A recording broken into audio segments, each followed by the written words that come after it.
So we're going to talk about the beers now. You were telling me earlier 3 of these are going to be on the core line. Yeah, first 3 are our core brands. We have our Kolsch. Style-wise, it's a Kolsch, a Hefeweizen, and an IPA. All right. And we've got the stout. That's a coffee stout, and that'll be year-round on the draft, on the tap room only. So, okay. But these 3 are going to be our production beer that we brew on the big system behind us. Self-production and self-distribution. That's right. In Miami, though. Yes, absolutely. So let's talk about the Kolsch. And while you talk about it, I'm going to be enjoying it. Yeah, absolutely.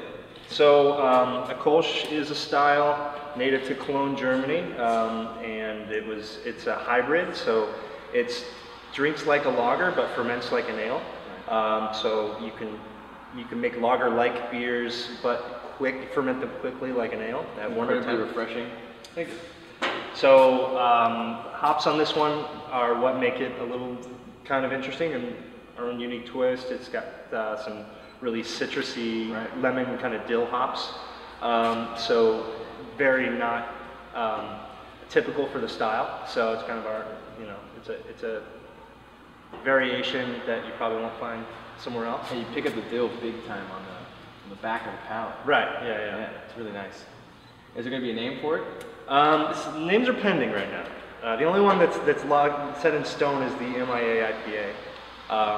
Actually, I'm 90% sure this is going to be the Miami Weiss. There we go. But the name on this one's pending. We had a little bit of a trademark issue with one of the big breweries, so we're still trying to sort that out. All right. Okay, so I'm going to get back to that later. But, yeah. All right, so what am I drinking now? So this is the Miami Weiss. It's a traditional German-style Hefeweizen. A little bit, it's brewed with some orange peel, giving it a nice kind of citrus character. Weiss yeast usually kind of goes banana or clove, so this one is brewed to have more banana-like qualities. Yeah, you smell banana. Yeah, I'm not a big fan of clove in Weiss beers, so I think it kind of comes out well and pretty balanced. A little bit of vanilla, and really kind of soft and rounded. And it's brewed with wheat, which is a really soft kind of round malt. So. Another refreshing. I mean, are you thinking about kind of where Miami? It's incredibly hot. Exactly. Yeah. Let's brew stuff that people are going to be able to take out by the pool, take out the beach, enjoy out in the summer. Right. I mean, we're not trying to reinvent the wheel, but we do need to brew something that is it's unique to us and is somewhat indigenous. It has to do with the flavors and the culture that's Miami. So that doesn't necessarily mean every beer we brew is going to have tropical fruit in it, but some will. But mainly it's Miami inspired. So there needs to be some kind of purpose to it. So yeah, light, sessionable, but filled with flavor and something really memorable. I like that it's light on the clove. I'm not a huge wheat beer fan, but I love this wheat beer. Right. I've talked about it before. I've had it. It's an awesome wheat beer. Really refreshing, and you do get that banana, which is really nice. Yeah, absolutely. Comes across in the nose. Yeah, it really does. All right, this is one of my favorites in the core lineup, the M.I.A. IPA. M.I.A. IPA, yeah. So this is the result of about 50 test brews. It's been a long, arduous journey. You have a bunch of different hurdles when you're trying to develop a signature IPA recipe. Right. One, it needs to stand out, I think, in my opinion, against all of the millions of IPAs out there, especially when you go to retail, you go to the store shelf, you have so many options. And when you look at one brand and you see that IPA, you have to remember that. There has to be like a memory associated with that flavor and certain quality that is unlike all those others. So that's one thing. And then also I want to have it make sense as far as what we're doing here, our place in time, and we are here and now in Miami, and so that comes into play. And then hop availability. And right now there's a hop war because everybody's going crazy with trying to put as many hops as they can in beers.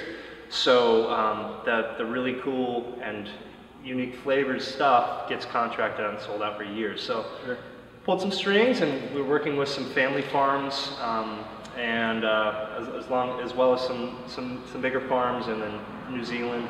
There's 5 different hops in there, but What are they? on the back side of it, the bitterness, Pacific Jade. You have some Zythos, some Citra, some Sriracha Ace, some Falconer's Flight 7 Seas, which is Yeah, you get that Falconer's Flight. Yeah. You get it. So on the malt side, didn't want to go too roasty, too caramel. Since the style is like the tribute to the hop, you don't want to just drown it out with a bunch of caramel flavoring. You know, like an English style IPA has a lot of caramel, a lot of sweetness. You don't want to drown it out. If you're going to spend that much time and money on hops as the focal point, just super light and humble malt bill. Yeah, I mean, it's got a light, crisp taste. Right. And the hops do, I mean, it's not overwhelming, but it's a really nice, crisp hop taste. Right. And smell. Yeah. You know, it's huge on the nose, and you get that Falconer's Flight, like I said, you smell it. Mm-hmm. It's just really nice, it's crisp. Thanks. Yeah. Soft. So I definitely wanted to have some citrus elements, and focus more on the kind of floral aromatic side, rather than bitterness. You know, I think a lot of people are burned out on bitter bombs that just destroy your palate, and so this is something that with repeatability. You know? Yeah, I can't stand that. I mean, I like it to be balanced. I like it to be something you can drink 3 or 4 without your mouth just like, oh god, I can't take another one. Yeah. And this is one of those IPAs. I mean, it's just really, really refreshing. Lemon and grapefruit. Really crisp. I love it. Cool. Thanks. Great beer. All right, the last one. The one you got to come into the tap room for your. Yeah. So this is a big bad stout, sweet stout. It's an espresso stout, brewed with espresso beans, cocoa nibs. It's got some lactose in there to give it some body, some unfermentable sugar body, some oatmeal for that creaminess that you get. So it's about 8% alcohol, a little bit higher. It's dangerous because you don't feel that at all. Right. Yeah. You don't feel that at all. Yeah. So, and this will definitely see its way into wood. I want to be pretty aggressive early on with our barrel aging program, and as much space as we can allot in the tap room, we're going to try to fill in the gaps with whiskey and rum and wine, etc. All those barrels, tequila. Yeah. What kind of barrels are you thinking of potentially putting this? This will most definitely go in bourbon. That would be perfect on bourbon. But you know, I'm always down to experiment. You know, one here, one there. I have a Belgian Strong right now going in that aging in tequila barrels. It's really nice. Cool. Yeah. So. I mean, this is like I like a nice thick mouthfeel on a stout. Yeah. It's got it. Chewy. Chewy. Yeah. I like this. I like the nose on it. You really get the espresso out of it. Mm-hmm. And it's over 8% alcohol. It's dangerous. Yeah, it is for sure. All right, man. So these are the beers that we're going to be able to taste here from the start. Yeah, absolutely. 1, 2, 3. This will be your first beers made at this facility. So for sure. And then we have our pilot system, and there'll be 1, 2, 3. This will be one of them, and the other 2 are to be determined. But we should have at least 6 beers right out the gate. So. Awesome.